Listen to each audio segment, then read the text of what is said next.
Ziwa Basutu, hazina iliyojificha katikati ya moyo wa Manyara.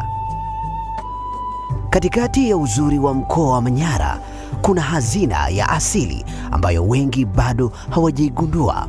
Hapa ndipo lilipo Ziwa Basutu, mahali ambapo utulivu wa maji hukutana na upepo wa mandhari ya kuvutia, na kila mwonekano husimulia uzuri wa Tanzania.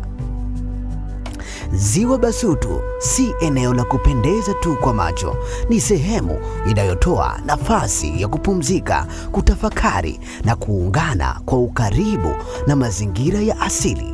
Mawio na machweo ya jua hapa hujenga taswira za kipekee ambazo huvutia wapenda picha, watalii na kila anayethamini uzuri wa mazingira. Likiwa limezungukwa na ardhi ya asili, vilima na maisha ya jamii zinazolihifadhi, Ziwa Basutu linakupa fursa ya kushuhudia Tanzania halisi yenye utamaduni, ukarimu na mandhari zinazogusa moyo.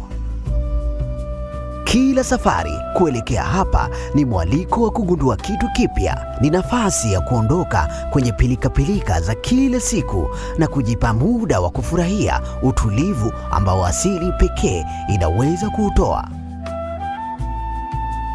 Kupitia Drone Media Tours tunakupeleka karibu zaidi na vivutio vya kipekee vya Tanzania, tukisimulia hadithi zake kwa picha zenye ubora wa hali ya juu na simulizi zinazokufanya utamani kufika mwenyewe. Ikiwa unapenda kusafiri, kupiga picha au kugundua maeneo mapya yasiyojulikana sana, Ziwa Basutu linakusubiri. Karibu Manyara, karibu Ziwa Basutu. Drone Tours, Discovery Tanzania, experience the extraordinary.